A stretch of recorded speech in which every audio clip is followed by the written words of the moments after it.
ఇక ఢిల్లీలో Tibetan youth Congress కార్యకర్తలు ఆందోళనకు దిగారు. చైనా ఎంబసీ ముందు ధర్నా చేశారు.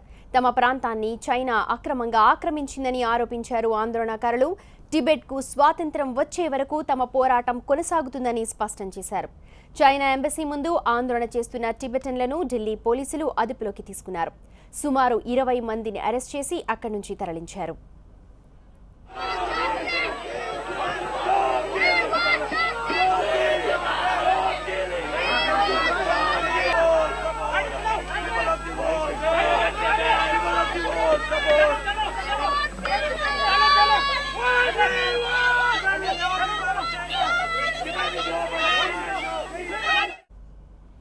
టిబెటన్ అప్రైజింగ్ యానివర్సరీ సందర్భంగా చైనాకు వ్యతిరేకంగా ఆందోళనలు చేపట్టారు. 1959 మార్చి 10న చైనాకు వ్యతిరేకంగా పెద్ద ఎత్తున ఉద్యమం చేశారు.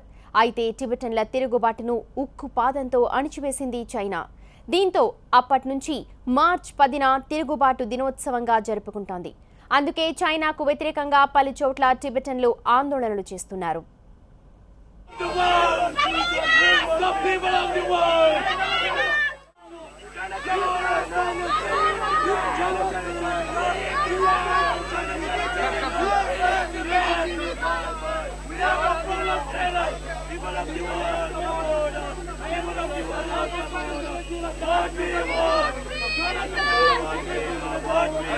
इसमें बैठ के ले जाओ।